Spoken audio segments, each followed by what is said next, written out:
on Monday, June 2nd, 2025, and the time is now 6:02 p.m. Trustees present are Trustee Newhouse, Trustee Adams, Trustee Jensen, Trustee McDaniel, Trustee Correa, and myself, Trustee Durant. Our first item is agenda participation. Ms. Kinnerman, is she here? Okay. Is there anyone signed up for agenda participation? Not this evening. Thank you.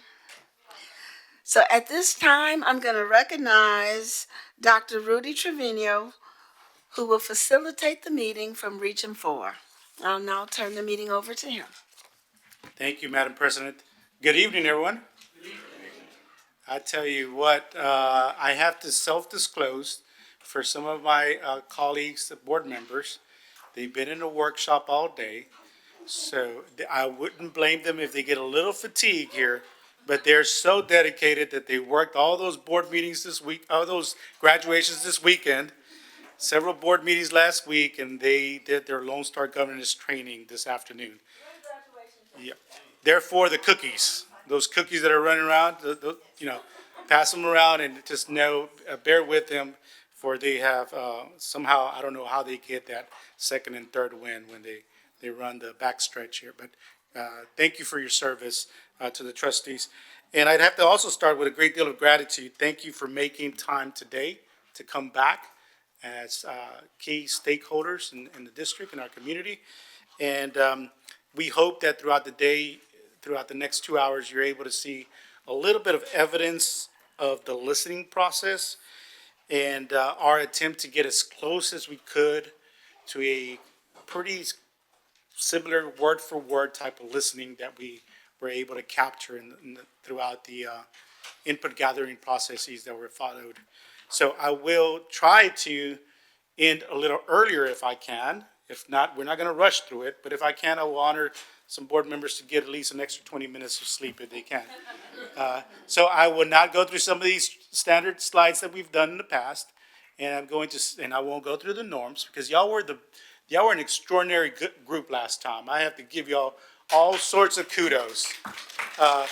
My colleagues and I were like, wow, that was a great group, We were excited for it. We had very little to do with it. It was your participation that got us there. So we'd like to start with a very unique activity. It's the Look Back, Move Forward activity. So for this, I'm going to invite you all. Let's see, I've got two people in this table because I can't include one of my colleagues here. So perhaps you could move to another table. I don't want to pressure y'all quite yet, but to have a healthier discussion. And then if other people show up, we'll disperse accordingly. So I was trying to do what good teachers do and get some input as people were coming in about the long history of Spring ISD. And some of you, because I just heard that a former board member is in the room as well, right? I heard that. Did I hear that correctly? All right. All right, if you could stand, yeah. And there's a microphone right in front, so I may call on you later, but welcome back. Welcome back. But I was also curious as to who were the longest lasting board members that are here today. Madam President, right? And who follows, right? So a little bit of that will happen for the next 20 to 30 minutes. What we want to do is we want to honor the trajectory, the history of Spring ISD as it pertains to what you could possibly remember, okay? And we're going to stay with successes. Trust me, we have heard plenty of other things already. Okay, we're going to stay with all the great things that have happened in spring and the amazing things that you want to celebrate. So we're going to start at your tables like we have throughout the process. You're going to discuss that and see who at your table has the longest historical context. Okay, we're going to share some of that, and then we'll move into an all-engaging activity about that timeline type process. So imagine if I were to ask you for each table, who in the room has the longest history and knowledge of Spring ISD, and what was so great about that starting point. So if you were to ask me about the high school I went to, I have knowledge of the graduates, not that I graduated that year, but I have knowledge of the graduates of 1955. Why do I have knowledge of those? Because they became my mentors. And they have always guided me and given me all the historical context of the high school where I graduated from. Hence the reason why on in life they asked me to be the alumni president of my high school, because they had deposited a lot of that knowledge and history on me. So among yourself, the next 12 minutes or so, we're going to talk about what historical success stories would you articulate to your community about the trajectory of Spring ISD. And when we get to the now, we'll enter into a different stage of this activity. Fair enough? So it's more of a historical trajectory. So what do you remember and how far back can you remember? And what success stories can you really articulate amongst your group there? And there's no real set guideline here. We just want you to explore that thought of, historically speaking, what were some great things that I remember from Spring ISD back when either you went to school here, or you were a trustee, or you started as a trustee, or the key superintendent leadership that you really admired, those type of conversations. Fair enough? So, gather on and have discussion. Yes, clarifying question. Not clarifying, just another introduction. We had a second former board member join us, which is Mr. Chris Bell. All right, awesome. Thank you for joining us. All right, so we have some key historical leaders here, all right? Love it.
Test 1 2.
Y'all are having way too much fun, but 2 more minutes, okay? 2 more minutes.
All right, this is the part I hate, but let's see if we can wrap up our conversations real quick.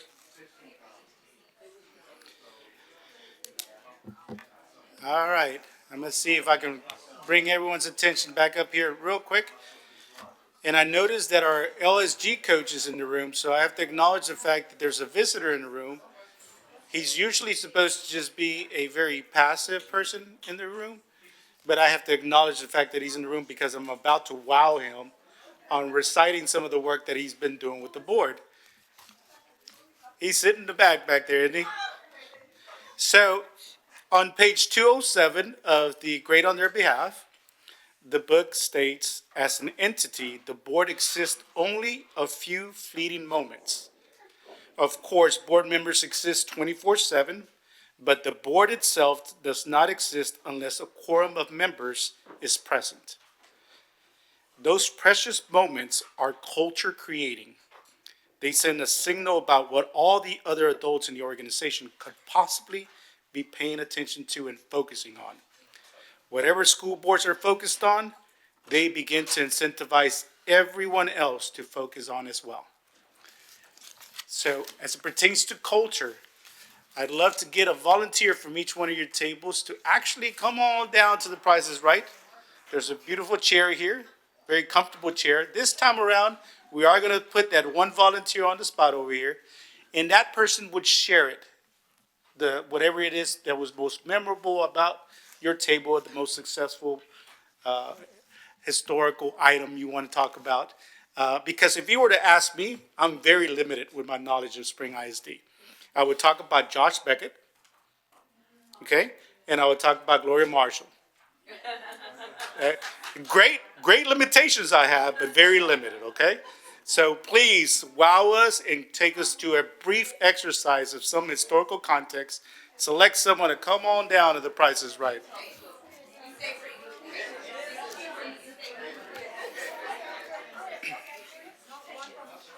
Come on, pick a chair, doesn't matter, any chair. All right, come on, pick a chair, any chair. Y'all can paper, rock, scissors it if you want to. Pick the youngest or the eldest. Pick a chair, any chair.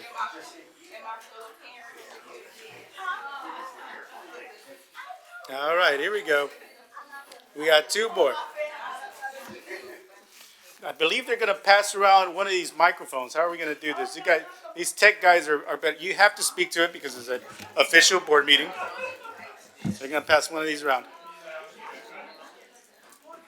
So to set the context, let's just talk about looking back and beginning to move forward. But let's look back a little bit, and then within the framework of this question, okay? When we train boards to engage their communities, we talk about why do school systems exist? For you all, the question is, why do you believe Spring ISD exists, and what could you historically tell us about the success stories as to why it should continue to thrive? Fair enough? I'll start. One of the things that resonated with me at our table was one of the comments that was made by a longtime Spring ISD parent. She said that her daughter went to school in the 90s. She went to Thompson, went to Clawton, and then went to Westfield. And the one thing she can remember about when her daughter was in school is that everything was so positive. The commentary around the community, the reflection that people had on their experience in Spring was mostly positive. And she feels like, as a parent that is still involved with the district all these years later, although there are positive things going on, there are some negative things that come to light, and it's very difficult to enjoy the positive things. So I think that Spring ISD exists, of course, to make sure that our students can grow up and be competitive and be successful in society. But I think we want to give them a positive experience when they leave Spring ISD. And while they're here, our parents, we want to make sure that everybody enjoys being a part of Spring ISD. I know everybody in this room loves this district, and our board loves this school district. Thus, all the work hours they put in.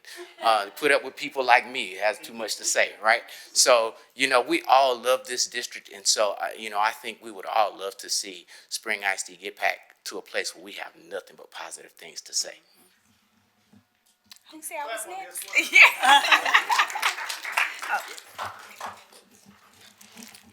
Hi, I'm Yolanda Merritt, Honored Schools Life-Changing Teacher 2025.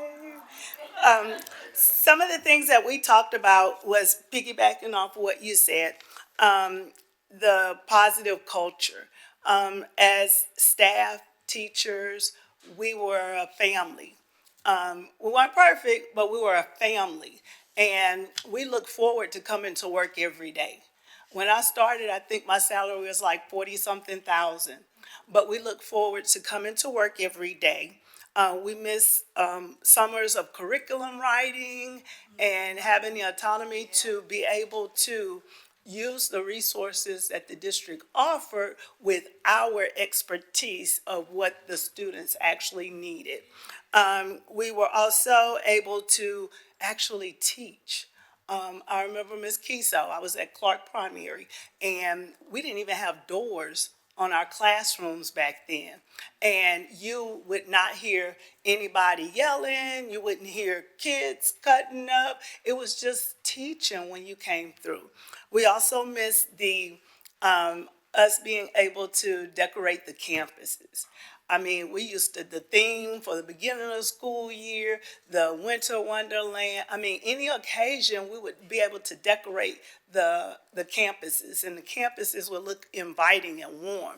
Our attendance was actually great back then because we look forward to working with each other.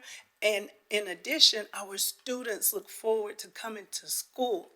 And I'll give you a brief example of one of my kiddos.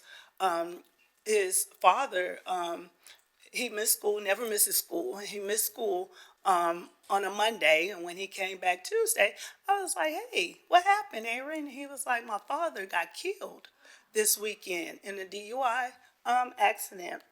And I was like, well, it's just Tuesday. Are you okay being here? And I was like, you came back really soon. And he was like, well, I couldn't be with him, so I wanted to be with you. So it's relationships like that within the community, that his mom didn't even have a car, but she made sure he got there. I went to the funeral. I raised money for them. I mean, it's those type of relationships that we have in the community that we miss, that we had more of back then, and we still have it. It's just not like it was back in the day. Can't follow that. I'm gonna pass it on. Sure. So going back to the question, why does Spring ISD exist? Or why do we believe it exists, or I believe it exists? And tying it back to what we discussed at the table, I believe any ISD exists to educate the community, right? I mean, in its simplest form and description, and how well you educate that community really is incumbent upon the resources thrown at that. And so sitting at the table and listening to Justine kind of, I'm going to use that word, don't get offended. It's a good word, but brag about, about, about all the successes. It even, made me ask her the question, well, what did you used to do? And I believe the first speaker here, well, speaker number 2, sorry, I don't know names. She came, Yolanda, she came and she hit it head on. Well, we used to write our curriculums. And, another point I had written down is, well, if it was great, then why don't you backwalk and, go back to it? And, we can understand as a body that this may be complicated with state legislatures, right? Well, that's recognized. So why not, put in the work and and get to the state legislatures and have them change the laws, right? I know it's going to take a lot of work, but look what you guys are able to do here. I'm really busy, and you guys got comment. You got me out here, right?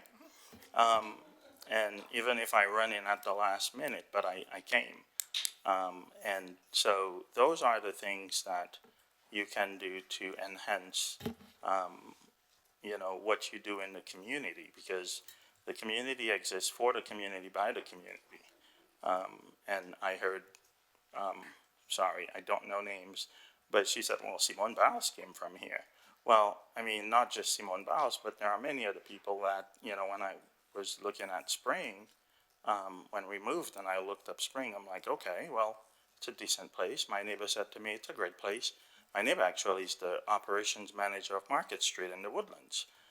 So he takes care of the entire community, and he said to me, look, I wouldn't live there if it wasn't good. But we are not zoned to Spring ISD, we're zoned to Klein ISD. But, I mean, it's a great school district. And you guys are, even if it's not a great school district, if somebody were to say that to you, well, it's putting in the work to make it a great school district that really matters. Because anybody can be great by sheer, getting great resources or being lucky. And when I say lucky, I don't mean to be great, but being lucky to have had the process to get there. And so you guys are doing the work to get there. And you will, continuing to have the staunch approach to success. So, I mean, all I can say is keep doing that. Keep trying to engage. And keep down those legislatures so you guys can get it back to the way it used to be. You want me to go? I don't have my notes like you do. All right. Boy, I feel old up here in this particular group. A lot of wisdom here. I came to Spring ISD in the early 80s as a student teacher at Ponderosa. And then I spent my entire educational career in Spring ISD. I never went to another district. I was a teacher, then I became an instructional specialist, one of the very first ones actually in the entire district, and then an assistant principal and a principal in Spring ISD. I have 3 children, and they all went kindergarten through 12th grade in Spring ISD. So it was a very different and wonderful time. I have to tell you, we were under, our superintendent was Dr. Anderson. And those of you who knew Dr. Anderson or knew of Dr. Anderson, that was a very different culture. That culture you were talking about was largely created by our superintendent. He absolutely knew every single teacher person in the district would personally come to see you in your classroom or wherever you were. I have 3 children, and every one of my children, he would call me when I was in the hospital as a teacher and ask me how I was doing. There was a lot of pride with Spring ISD. You're right. All of our in-services were by each other. We wrote our own curriculum. We, during the summer, we had our own master teachers that taught the math, that taught the language arts, that worked with mentors. It was a very different place. When you would go to other places, whether you were with your children or everyone wanted to come to Spring ISD. There was not a teacher anywhere that wouldn't come up to you and say, what do I do? How do I come to this district? How do I become a teacher in this district? Everywhere. It was the place to be, which was also wonderful. The community of Spring ISD was so strong. People moved to Spring and they stayed in Spring because of Spring ISD. They didn't want to leave. So everyone knew everyone. And when you'd go to the football games or you would go to the grocery store or whatever, you saw someone from school. Another thing, the network for the district was so great. If you as a teacher or a principal or whoever had a question, there were 1,000,000 people that you knew in the district that you could call and that was there to support you because we all knew each other and we all respected each other. It truly, truly was built on relationships and community within the district. So, and you cared about your kids in a special way and each other. So, here you go. I was the youngest and the oldest at my table. When we spoke on the historical of Spring, and we first definitely talked about the success of the bonds, and that said a lot about the community, that the community believed in the bonds. The bonds passed, and we went on to also speak on about the schools of choice that came up, because I gave them the little historical background on how Robertson opened. And I too was an instructional specialist. I opened up Robertson Middle School in 2009. I remember that. Yes. And we did write curriculum in the summertime. So we did that because I got to the district in 2006. But from there, we also talked about the Caney football champs and all the pride and how you talk about football, because I can remember on Saturdays, Westfield would always play Klein Forest on Saturdays, and we would play at Klein High School, or it would rotate over here. So that was the biggest game because we played on Saturdays. You know, it wasn't Friday Night Lights. Whenever we played Klein Forest or Klein High, we were playing them on Saturdays. It was such a big game, and all the kids would go. It was a big game, like really, really big, 3:00. And then we went on to talk about the recruiting. And I just said how life sometimes comes in full circle. When I first got to Spring in 2006, the demographics of the district was changing. And so, you know, because granted it was post-Hurricane Katrina, and if you remember Bama Middle School, we were busting out the seams because we were in portable buildings. So you see how big Bama is? Just imagine it was the capacity, and they had to bring in portables. Like the whole side of Bama Middle School was portables, and that was hundreds of kids outside. And at the time, Dr. Draper was the superintendent, and I was a math teacher full of life, and he called me. He came to the school, I should say, and he said, I want her. He said, I need her to go back to Louisiana and I need her to recruit the best of every highly qualified, certified teacher she could find.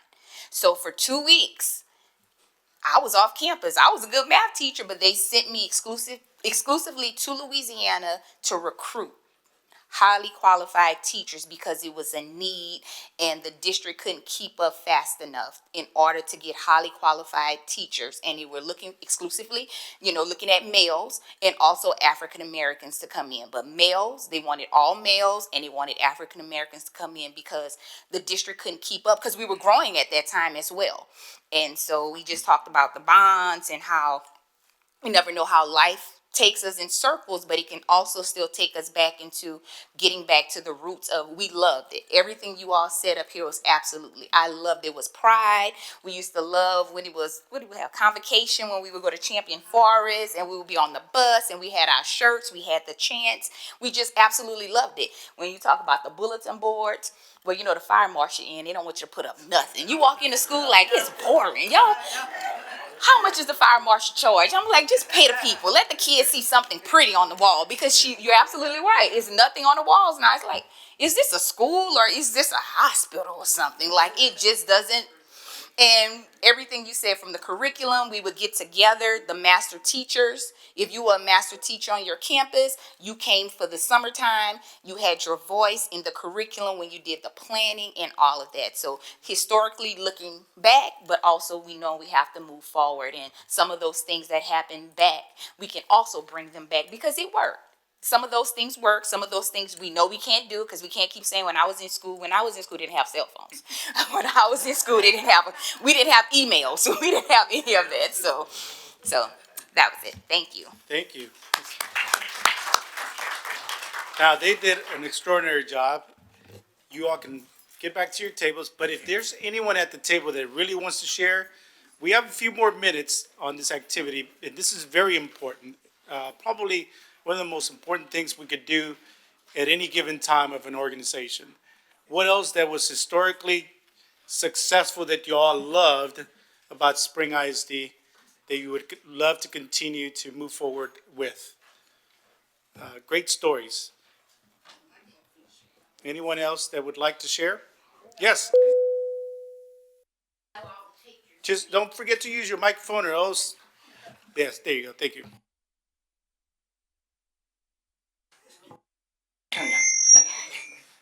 Not only did Dr. Anderson know the teachers, he knew the volunteers. He knew me by name. Granted, I was always at Hirsch usually when he was around, but he made a point of getting to know everybody. He'd pull his spoon out. How can I serve you? He wasn't afraid to go and chaperone band trips. He'd get out and help do the instruments, pull them out of the buses and stuff. We need to get back to that, back to the more personal. Awesome. Anyone else? Go ahead, sir. Yeah, I just wanted to say that the PTOs are very significant too. My wife and I, our daughter went to Reynolds Elementary, and she transitioned as the president of the PTO. And during that time, we really worked very hard to raise money for a lot of things that teachers wanted that they didn't have money for. And then we also raised money to add a new marquee to the school that was not there at one time. So we were there about 4 years where we were involved with the PTO, and we raised about 80 grand. So we averaged about $20,000 a year, but we had parents who were just really wanting to volunteer and it was very diverse. People were very happy to get in there and do the work, but what we saw in terms of the things that we accomplished and the things that we were able to do, even the teachers every time they would see the PTO, they would be glad to see us.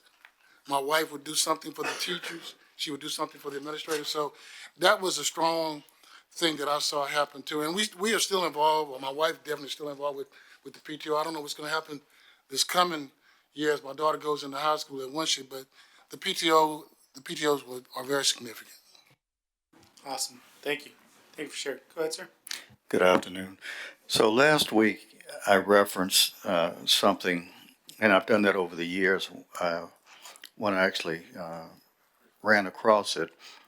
but it was, at one time, the state controller's office had what was called, this was legislatively mandated, Texas School Performance Reviews, and school districts across the state would invite a cadre of individuals to come in. And again, it wasn't punitive, it was to evaluate the district, look at best practices, and make suggestions. And so what they said, and this is on page 4, it says, in short, talking about spring, we found, and this is 1997, 98, we found an extremely well-run district from the start. The review team recognized that the SISD was among the best in the state and perhaps the nation. The resulting report contained a long list of exemplary programs that other school districts could take as examples. In the last year, TSRP has worked diligently to share SISD's best practices around the state. So that just kind of wraps up what we looked like in 1997, inviting some outsiders to come in and take a look at spring. So a lot of times we talk about the spring way or getting back to the spring way.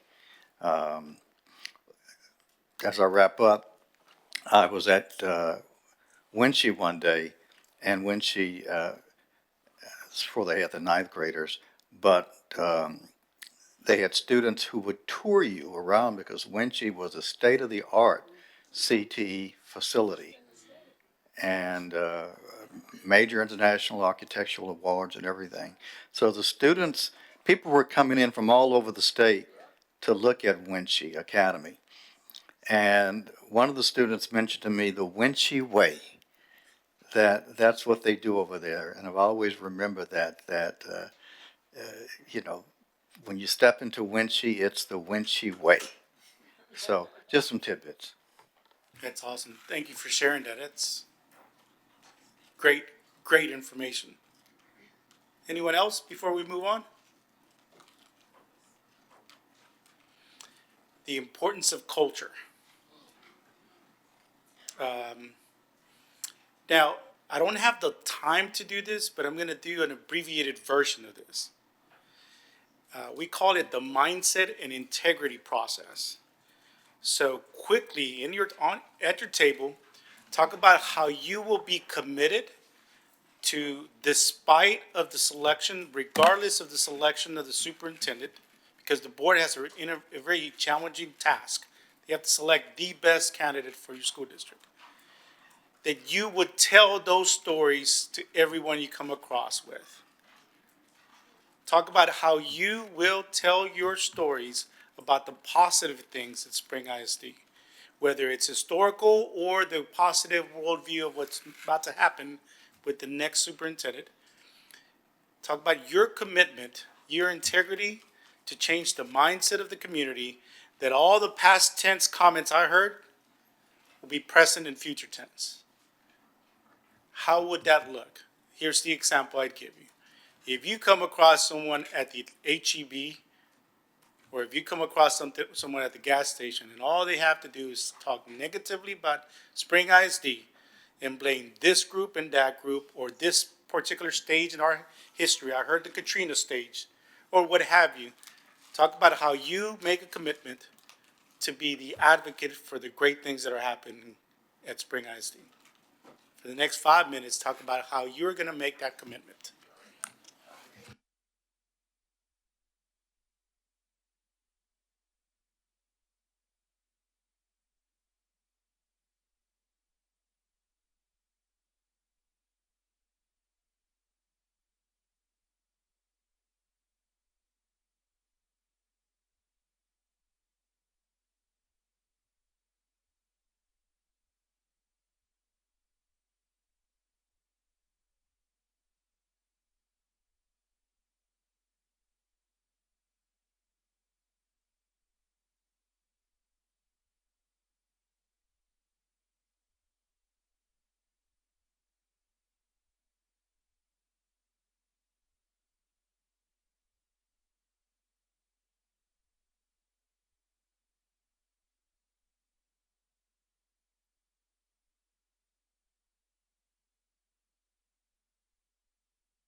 Okay, 2 more minutes, 2 more minutes.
All right, let's try to wrap up our comments.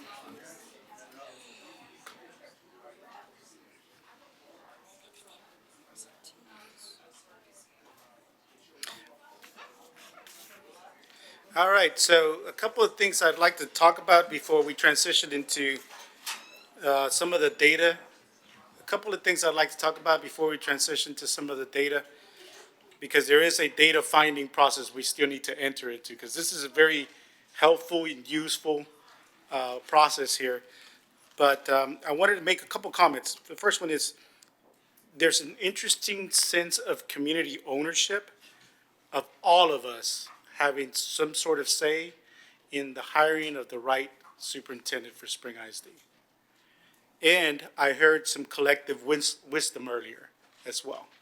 So before I transition into the next stage, I want to remind you of that, because the board members asked for this type of process to occur, and we need to be able to let them know, often let them know, that they're not alone on this journey. So that when they hire the next superintendent and they onboard that next superintendent, that you are a collective effort to make this work, and that you are the champions for your Spring ISD in the near future and in the future in it itself. I say that because transitions are always challenging, right? But you need to have their support on this journey. They're about to make the most challenging, the most important decision of hiring their next superintendent, and they need allies. I remember one of my mentors would tell me, when you start seeing everyone surround the wagons and start shooting at themselves, remind them that they need to surround the wagons and shoot outward. Fair enough? Surround the wagons and shoot positive things outwards. Don't surround the wagons and criticize each other. I know it's difficult, but I think if we focus on culture and a change of mindset, the great things that you shared about Spring ISD, the great things that I know about Spring ISD from afar, can quickly be multiplied and replicated, and you all can do some extraordinary things. I'm not in a position to provide some sort of suggestions, but boy, am I eager to provide suggestions. You know, it's one of those teachers like, oh, but I'm not. So I just want to honor and thank you for participating in this activity, because I think it's one of the most important things that you, as a great group of stakeholders that have been selected and invited by your trustees, should become owners of. No one should talk bad about your district, and if they do, short of you being very defensive, you should correct them. In my humble opinion, you should give them as much of the positive things that you can about the great things that are happening. The great way of quoting the board president is, you were bragging a lot. Yes, brag, because no one else will. So do it. Do it for your teachers, do it for your kids, do it for your parents, do it for everyone that puts in a lot of hours in your school district. Do it for the people that are outside looking in. Do it for the critics at times. Overwhelm them with positive things that are happening, and trust me, those critics start to quiet down. Eventually they will. I'd like to transition to talking about some of the feedback we've acquired. My colleague Angel is going to tell us pretty much the structure and some of the data that we've been able to select, and then we'll enter into another activity to carefully support our board members on the challenging part of actually narrowing down our focus on what we're looking for. Fair enough? Angel is my colleague. I remember Angel the scribe that could write 1,000 words a minute. Yeah, after I wrote everything, then I typed everything. So, thank you for welcoming us. This has been a delightful experience, and I really enjoyed listening to all the stories about your school district. I actually grew up down the street, so I knew about your school district. Okay, so we want to talk about the journey so far. So these are some of the things that we've done to gather some data. Uh-oh, what happened? Oh, you're moving, okay. I thought something was falling. So we had our comprehensive community engagements. So we've engaged different stakeholders in various manners. We've had these community meetings, we've had town hall meetings, and we've also done surveys as well as some one-on-one interviews or focus groups. So several different avenues have been taken to try to get as much different data as we can get to try to make sure that we're getting everyone's voice. This is the kind of the data we have, and actually, if I go look right now, the data's changed because people are still putting in survey results. People really want their voice heard. So as of yesterday, these were the numbers. So you can see the majority came from the community feedback survey, that's the blue. And then broken out, I kind of am giving you some more data within that community survey. People were able to say if they were a community member or a parent.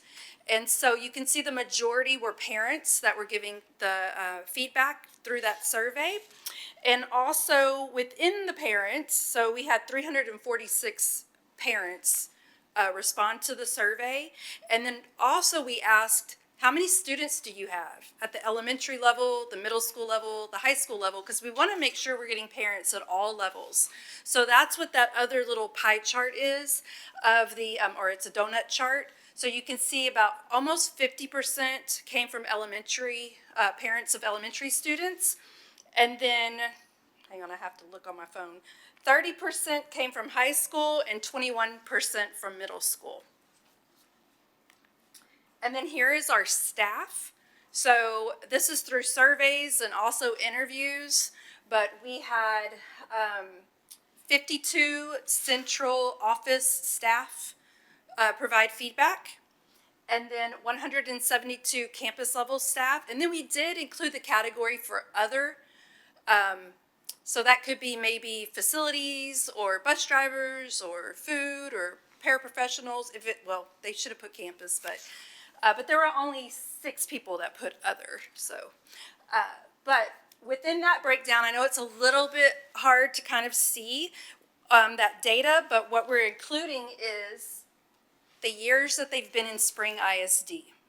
So again, I'm not going to necessarily call out the numbers, but I want you to see that there's representation from all of the years, and there's actually a really good representation of people who have been here longer than 16 years.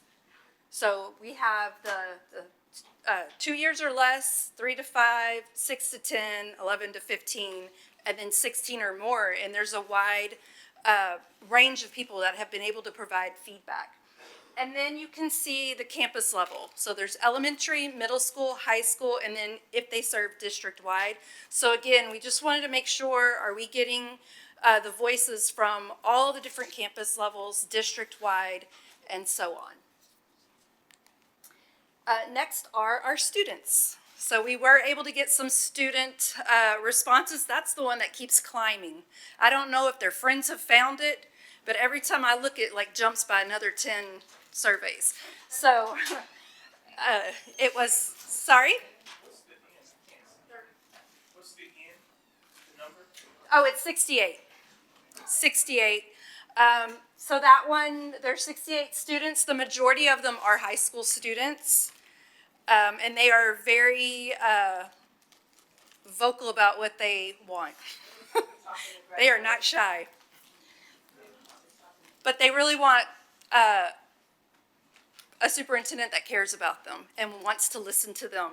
That is shining through. That's what they want. Someone that is approachable, listens to their voice, and helps them feel safe. And that person is approachable.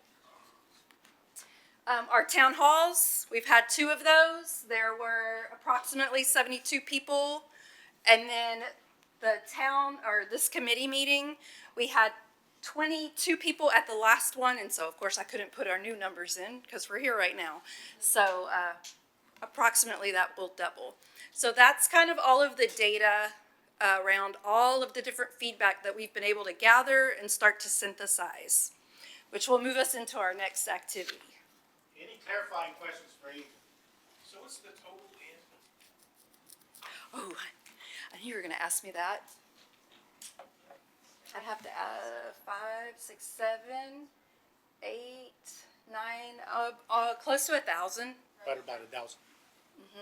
And really, when we think about like the town hall meetings, even though there might have been 36 people, you were here, we had poster boards. So I was typing up everything that was on all of those poster boards of all those meetings. I've also heard that there were people who couldn't maybe get those meetings, but did respond. To the surveys? Yeah, so Yes. they would have been in the. The other question I had was, how did we distribute the survey? Was there a listserv or something that we did? Did we post it on the internet? Yes, but I'm going to ask our trustees to turn your microphones on, please.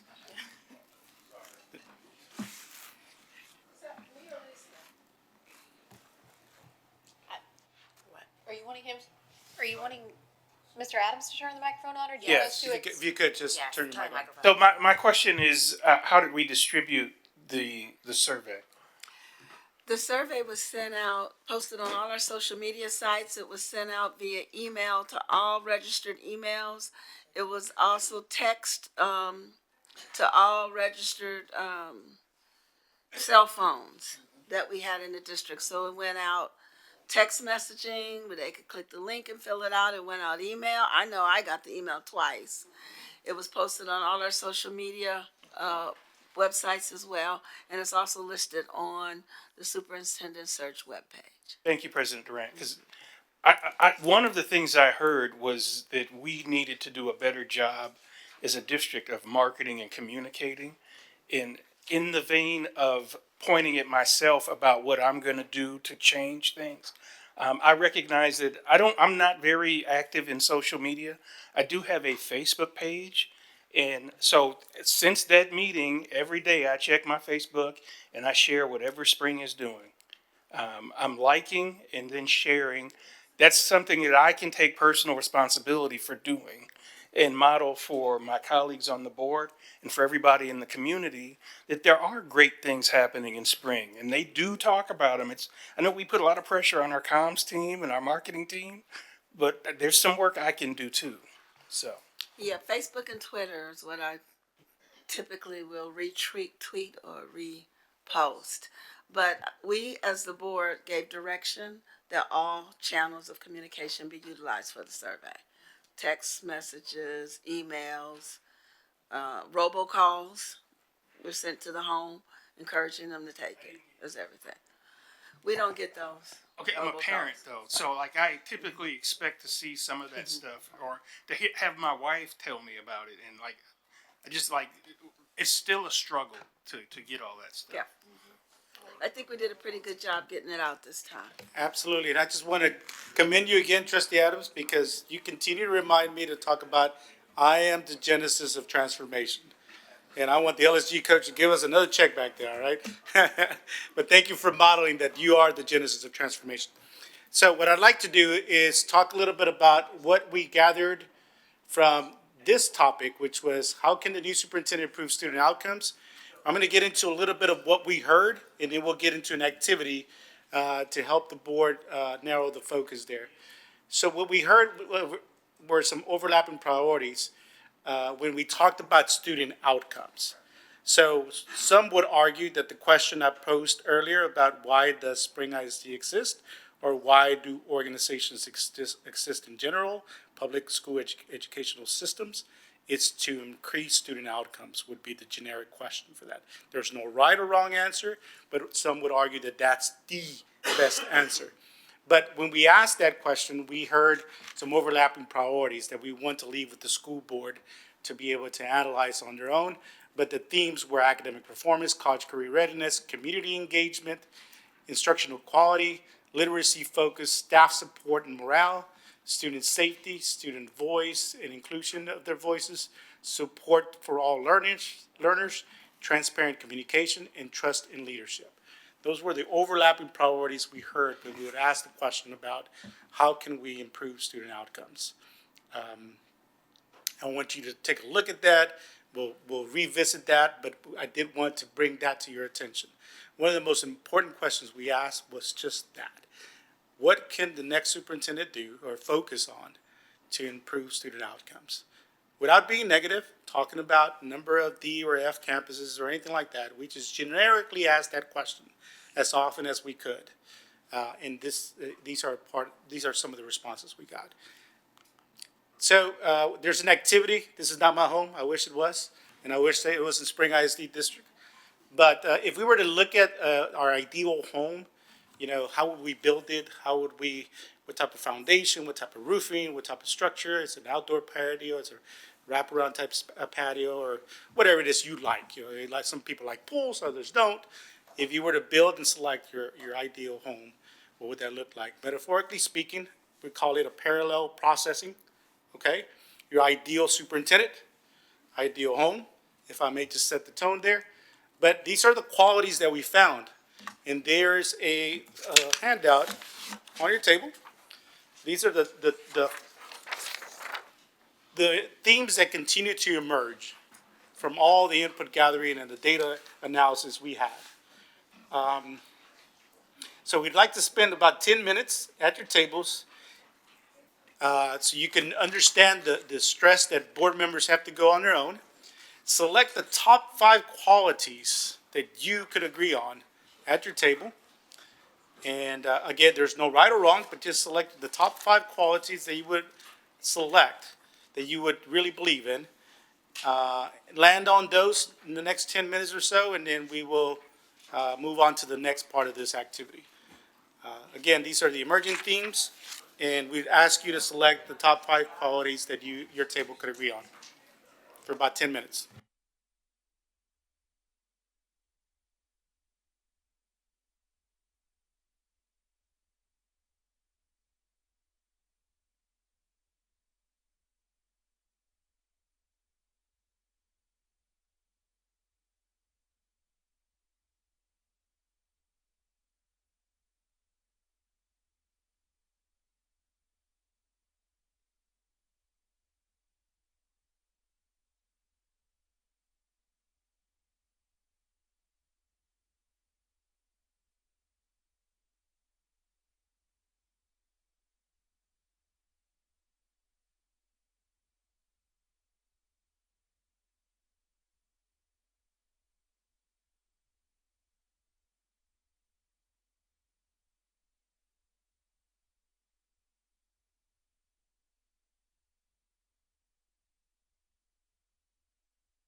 there is always a GT group, and not that we're not all GT, but there's a GT group over there getting ahead of us, writing it on that Post-it. So you can write down your top 5 when you're ready. No pressure, but they obviously got ahead of us right there, but I love it.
All right, I'm going to ask you for the challenging task to select your top 5 and chart them on these Post-its. Just write down your top 5. This is not the time to look over your shoulder to see what your partner's doing. Top 5. Select someone to write down the top 5. Reminder, there is no right or wrong answer. Just select your top 5.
All right, we have 2 of the groups that are already charted their responses.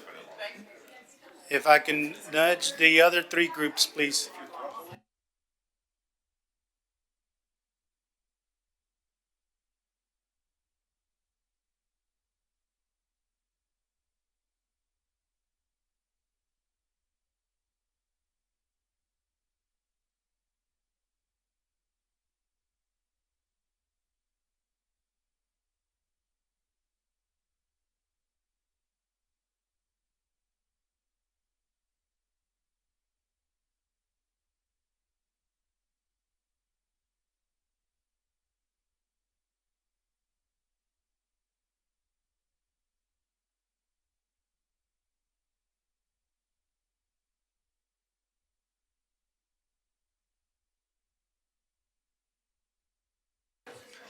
All right, you guys are doing great. I'm going to give the folks that are scribing their last few comments some time.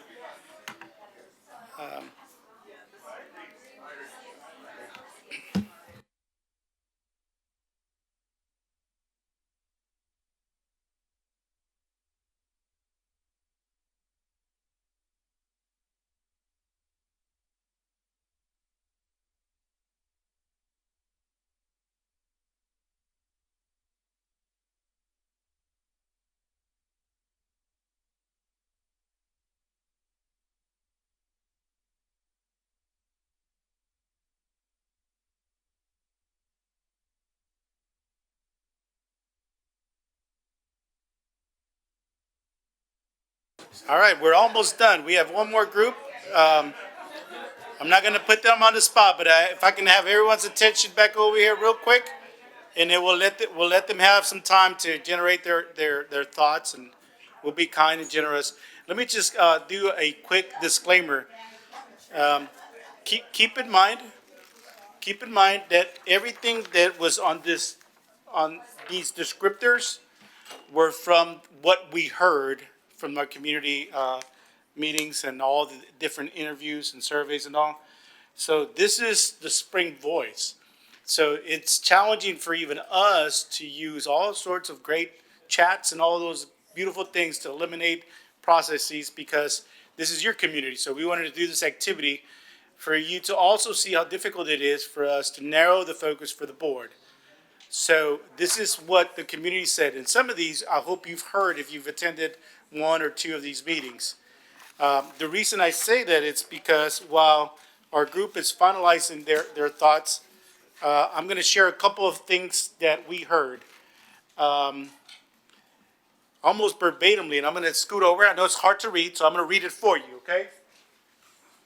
Some of what we heard out in the community was a strong, decisive, and transformative leader, an exceptional communicator and relationship builder, student-centered with a holistic approach, community-oriented and culturally competent, committed to staff development and support. Those were some of the emerging themes that we kept hearing over and over again.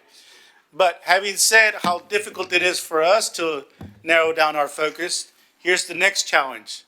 Take your 5 and do 3 of them.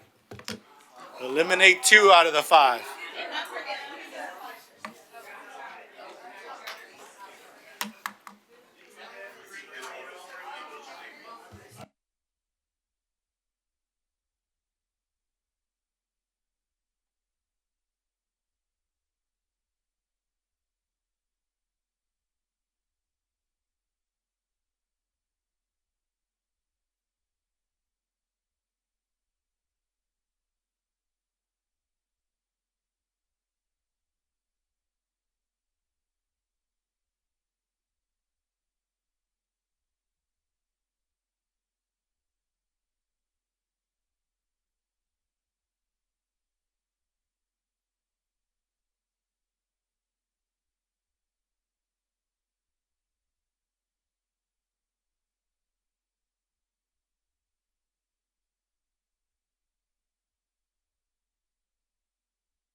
All right, my colleagues are going to help me facilitate the last stage. Oh, we're waiting on this group here. Go right ahead.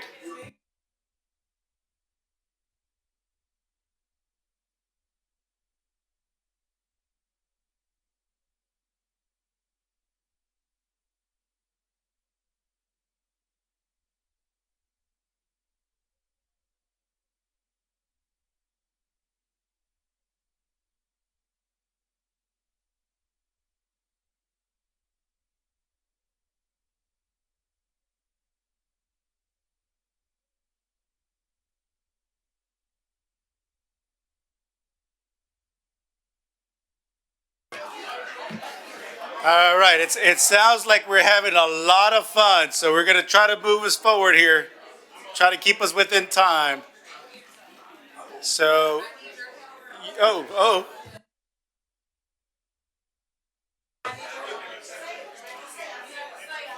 I need your help. I just need your help. Oh, I love it. I love the put my hand up. I need your help. I love you, but I need your help. How about that? Thank you all so much. How challenging was that? It was pretty difficult, wasn't it? Yeah, some of you were giving me the dirty look of like, really? You were gonna go to 3 now? But let me ask my colleagues. They're gonna read it out loud with their teacher coach voice. Dolores, can you start over here, please? The top 3. Value teacher voices, transparency, exceptional communicator. Value teacher voices, transparency, exceptional communicator. They eliminated high expectations and relationship building only because we asked them to. Okay? Can you turn that around just a little bit, Dolores? Thank you. Go ahead. Visionary, engage all, and high expectations. Visionary, engage all, and high expectations. Then they eliminated. Focus on academics and exceptional communicator. Okay. Angel. Exceptional communicator. Transparent, supports educators, and they crossed out after something. Build trust and accountability. All right. Supports educators, build trust, transparency, exceptional communicators, accountable. Someone over here just said, we had most of those over here. Okay. These 2 groups, these top 3 are the same here. I love it. Let's see over here, Angel. Nice and loud, Angel. Prioritizes student well-being / academic achievement.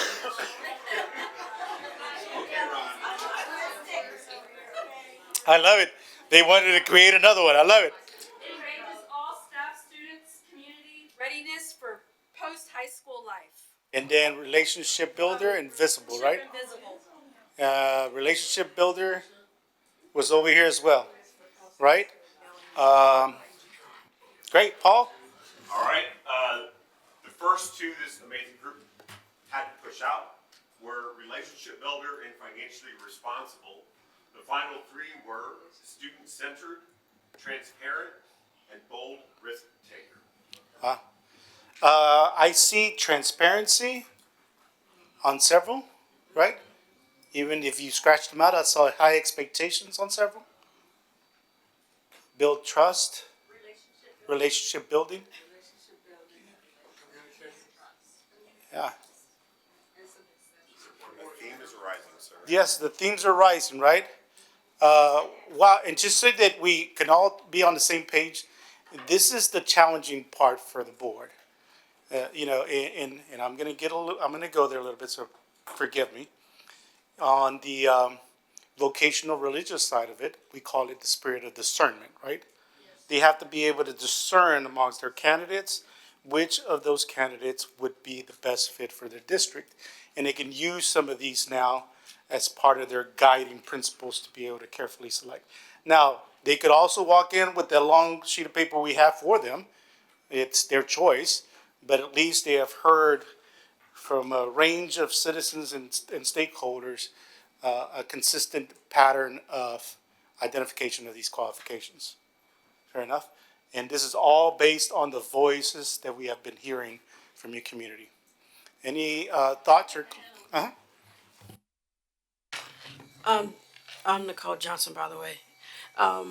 One of the reasons that and they had to explain it to me, so if I get this wrong, y'all fix it, okay? We took out high expectations and relationship builder because if you are an exceptional communicator, all of the things that go into that, which would be your high expectations, you're communicating that. Your relationship building, you can't be a good communicator. You can't build relationships if you're not a good communicator. Did I say that right? Okay, so. Okay. And I'm gonna be honest. At first, I was against the taking off relationship builder, but when you really think about it, one of the things that we tell the kids, especially for me and I tell my daughter, there are certain things that are essential.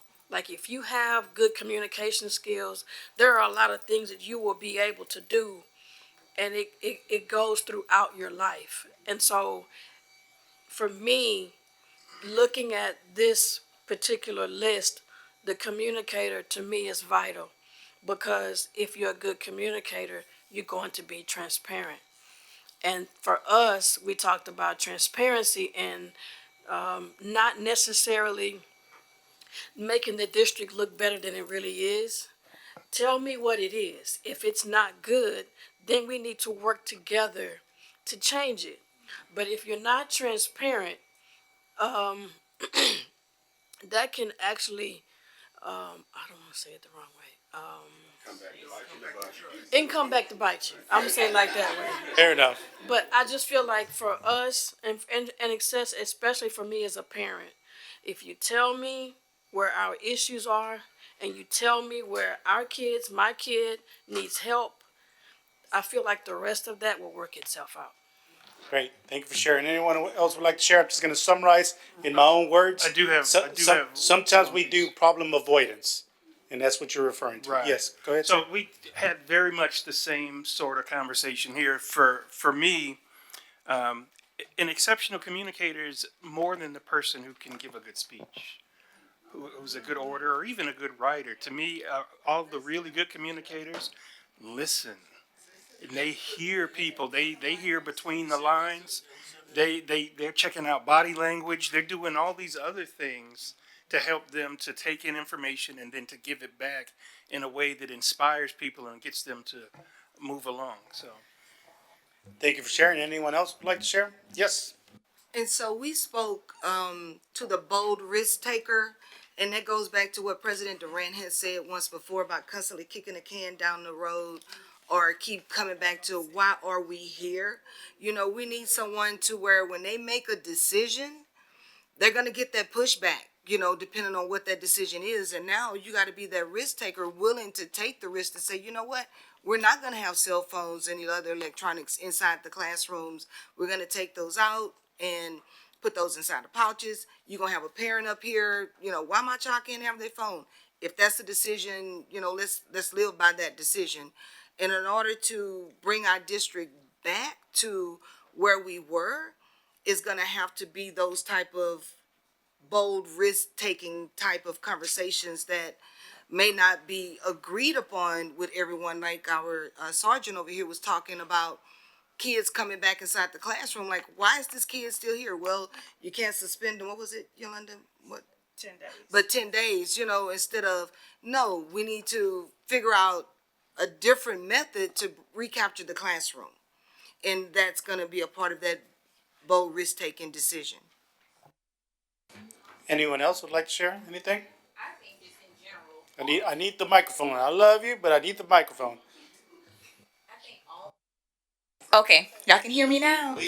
Yes, I think all of those qualities are great, but at the end of the day, you know, they have to have student achievement at the forefront. You have to believe in the students, because we're going to be back where we are. I don't want to see our name on the news as the bottom. You have to, and at the end, student achievement, to me, that shouldn't even been a part of a quality. That's a requirement. You know, that's not a quality. That's a requirement that you put our student achievement at the top over anything. And I think it goes back to why so many elementary parents responded, because this is our kids' lives. What they learn in spring is going to forever impact them, and I want what's best. And I'm going to challenge the board. Anybody who you ask to come to the table, ask, would you send your children to school in spring? I fuss about that every day at work. You talking about spring, but your kids don't come here. What are you doing to make it better? So ask them, would you send your child to a spring ISD school today? Would you take them from whatever high school, elementary, middle, and bring them here today? And if the answer is no, then not the choice for us. All right, awesome. Go ahead. Good, sir. Felt like saying amen after that one, but go ahead, sir. There was one on our board, Visionary. Visionary was almost unanimously selected.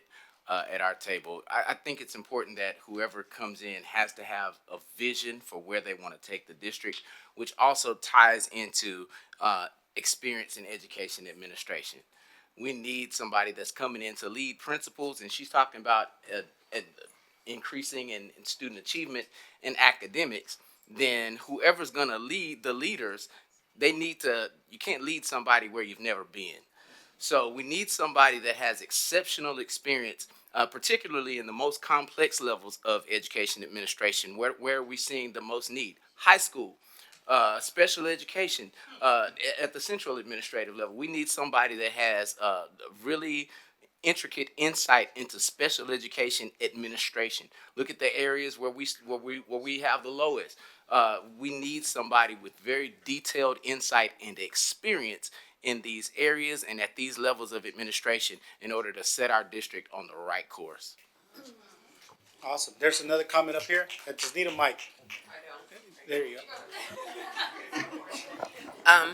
I was surprised that more people didn't say the experience in education and administration. I don't want someone training at the watch or at stake of my grandchildren. So that is very much important.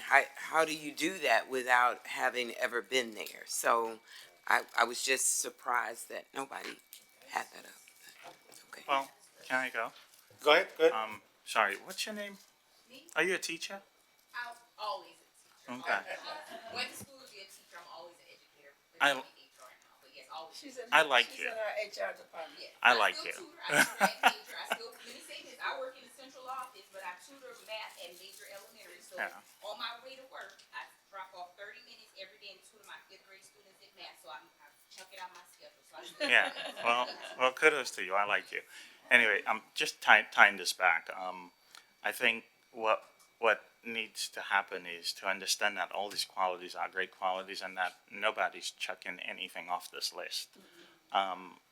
What I would challenge the board to do is to subset all of this out into making sure you capture all of it and then some, but they're all essential, as you said. So none of this is going anywhere. Hopefully not, and that's the number one challenge. The last thing I would like to say is don't give a job to somebody, but hire the person with the best why.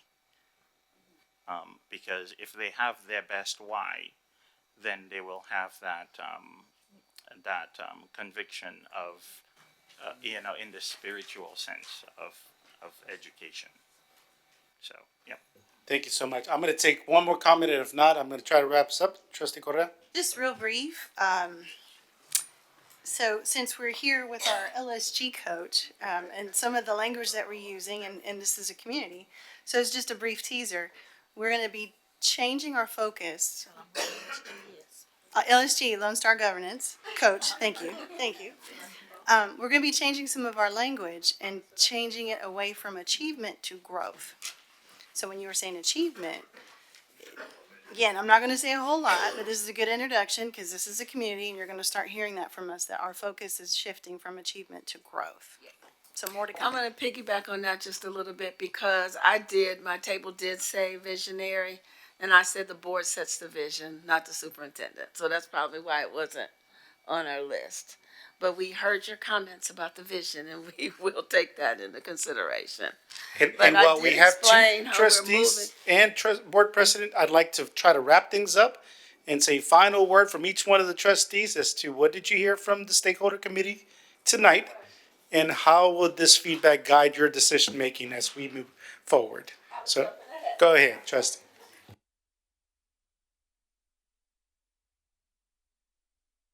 So trustees, you have a task now in community with your community. What did you hear from tonight? And how will this type of process and feedback guide your decision making as you move forward with your interview process? I'll start. Go ahead. Or she'll start. Go ahead. Okay, to what did we hear from the night from listening to my table, the top cues that we have here, and considering comments that others have made, the importance of our listening to you and understanding what you are asking us to do is a vision of what I'm getting from my stakeholders. And you ask, how will this feedback guide us? Well, I had someone at my table to ask me, what do you all do when you go back into closed session? How does this help? And my answer to him was, the information that you have given us tonight is a good 50% of our closed session discussions. And we need to make a better job of coming back and sharing that with you so you won't think that there's something that's going on back there that we're not telling you. We need to make you aware of discussions, and we have decided that we are going to come back and do some more of that. So that's how you're guiding us, to me, in making decisions here. Totally agree with everything that she just said. You know, the one thing that stood out to me is the consistency in the wants and the consistency in the needs that the entire community is feeling, even if you're not sitting in the classroom. And so seeing how engaged the community is and seeing how everyone is consistently on the same level, it doesn't make our task easier, but it does make our task easier because we have this input that verifies some of our own questions. And so that's what I heard tonight. And that in itself is guiding the feedback. Just having that consistency and the same problem solving and the desires that we're looking for. So.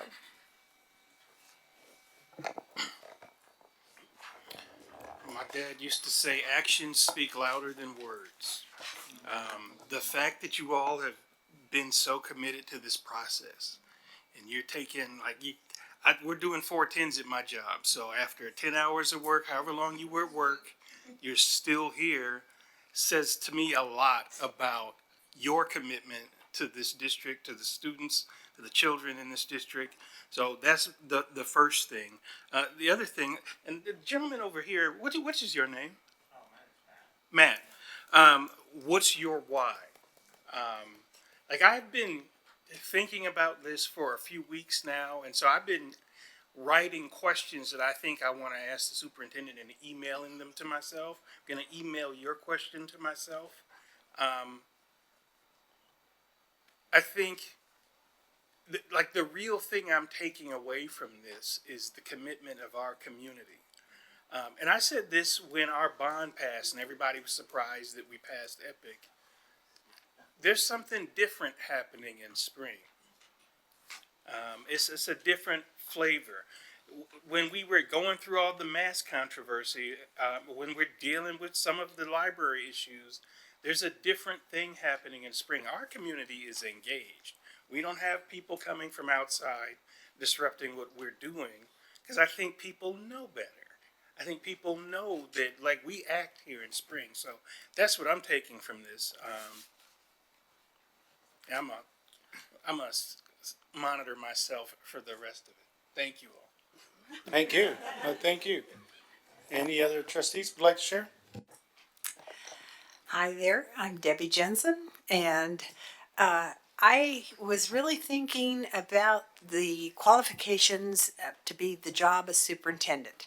I mean, we have so many budgetary problems. I wanted financial, and I want somebody who knows educational law, and I want somebody who is a good communicator and that sort of thing. But what I'm getting everywhere and strongly on my table is that a key quality here is really the heart of the person and how they relate to people and how they love everybody that they encounter and how they want to participate and be a part of the family of spring.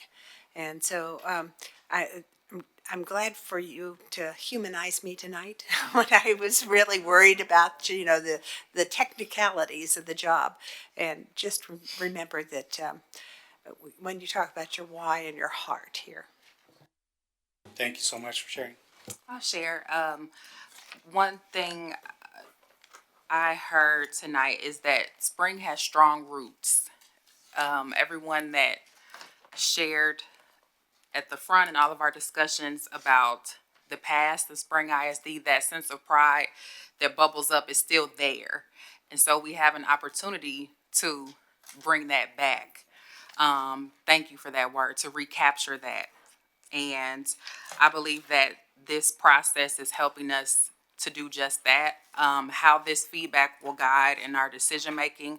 Yes, with the selection of the superintendent, also continuing to hold them accountable moving forward as well to all of these qualities, all of the expectations that the community has moving forward. I look at this as community-centered decision making. And I think that is the direction we need to continue to move toward with our next leader. Thank you all for sharing. And Madam President, before I, go ahead. Go ahead, Madam President. Okay. I saw commitment. You know, what I heard from our stakeholders at this table and throughout this whole process. One, I'm beaming with pride in the strategic plan we put together to get the kind of feedback that we received. We were pleasantly surprised, not just from this committee, because all of you all were hand-selected by the board to support us in this process, and even our principals, is a deep commitment to spring and doing what's best and right for kids. And so that's what I heard, and that's what I continue to hear. And it's refreshing because sometimes the work gets hard. You can get caught up in the negative. People don't call you to tell you how good things are. That's not the phone calls I get, you know. And so to have an opportunity to speak with people that are in the weeds and to work with us and committed to the same process is what has echoed out through this process and what I heard. And I'd just like to say thank you for that. We intentionally waited to establish our questions for the new superintendent. We will identify key questions to ask, but we intentionally waited until we got the themes and the feedback from our staff and our community to design those questions. So I know a lot of times you end up on a committee and you think it's all fluff and is it really going to matter? We really are going to design the questions we ask from what we've heard. And I just want you guys to know that. So that's how we're going to use the feedback, because we know from the board's perspective what we think is needed in that next superintendent. But I don't think successful organizations are top down. I think your most successful organizations are bottom up. And to hear from those that are in the classroom with our teachers every day, our paraprofessionals, our bus drivers, those that are here with us from every level, pushing it up in combination with what we see, I think you all have poised us to make the best decision that we can. So thank you. Thank you. I'll just finish off with a couple of compliments. Thank you to the board. They have been extremely engaged. When we did some of the debriefing, they wanted to be with you all.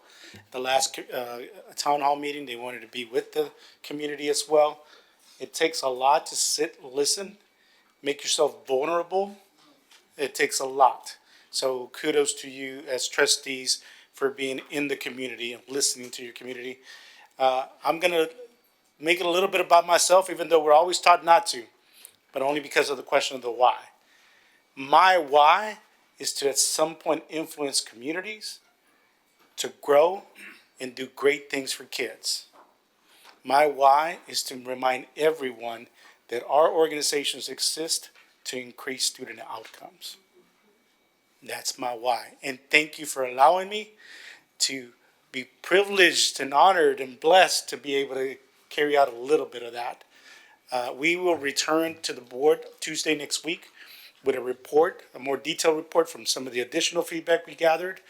And then we will also be briefing the board on some of the extensive background work that it took to get to this point. But thank you, what an honor, what a privilege.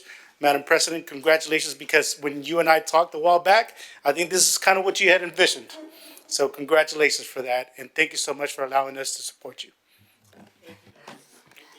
We'd like to thank you And a really big thank you to Region 4 for their support for us throughout this process.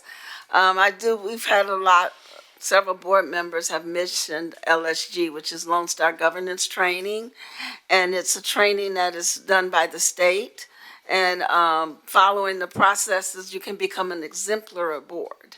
And that's our goal, to be the best. And I want to thank Dr. B. We had training today, and he hung around tonight. If you want to stand up, he is our LSG coach. And one of the goals we set as part of LSG is 50% of our board meetings must be spent on discussing student outcomes. So we actually did an exercise on how we're going to redesign our agenda so that 50% of the time we're talking about student outcomes and nothing else. You know, those are the kind of changes that are going to help us move the needle. We're going from standard goals to normalized growth. Remember that word, normalized growth.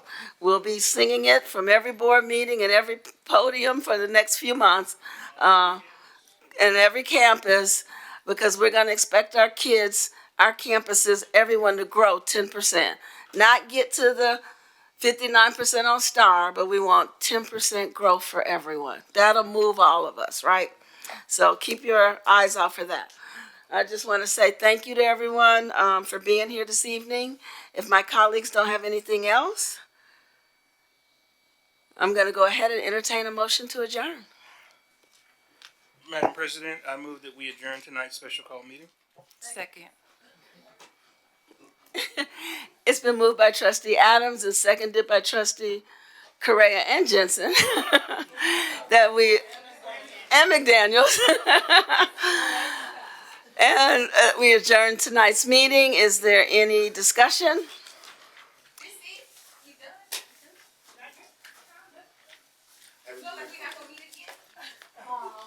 Okay, before I adjourn the meeting, I will say, let me say this. Applications are open until June 20th. After we skipped that slide tonight, so applications are open. The position is open till June 20th. Starting on the 21st, we'll have our first round of interviews. The week of July 7th will be our second round with our finalists. And so we're hoping to announce around June 14th the lone finalists. So July. So that's our July 7th is when we'll be doing the last round of interviews. So that following Monday, I think it's the 14th, we will announce the lone finalists. That's our goal. So those dates are tentative to change. I will tell you that this process, I had put together a strategic plan with my VP, and we came back to the board in establishing this committee. This was my goal, to get this committee going. Trustee Correa said we should talk to the principals. And, we all just put together a process. What we have learned from it is that it was so helpful that we will continue to have meetings like this in the future around other areas. So we're done for tonight, but we're not done hearing from you. This work is done, but we're not done with you. Because you guys know there's two things I always say. It takes a village. And our number one resource are our children. They are our future. So together, the village that we are, we can pave a pathway for them so they can be successful. All right, any other comments before I take the vote? Trustee Correa? Turn on your mic, please. Just thinking about the process and how we're committed to finding the right candidate, so we've given timelines. Doesn't necessarily mean that's what we're sticking to, correct? Yes, I'll just share. A motion and a second on the floor, so any discussion has to be about the motion to adjourn. That's our, ladies and gentlemen, that is Lisa McBride, the board's attorney, who's notifying me I'm out of order because we have a motion to adjourn, and we should only be talking about the adjournment. And that's why she's here, to make sure we stay on track. What was your question again? We haven't voted, but we do have a motion and a second, Trustee Correa. So the discussion part is kind of. Any other comments around whether or not we're adjourning? I will say, here's what I'll say. Even though we're adjourning, we will stick around. All those in favor? Board members, please raise your right hand. That motion carries unanimously, and we adjourn tonight's meeting at 8:01 p.m. But we are here to continue the conversation if you like.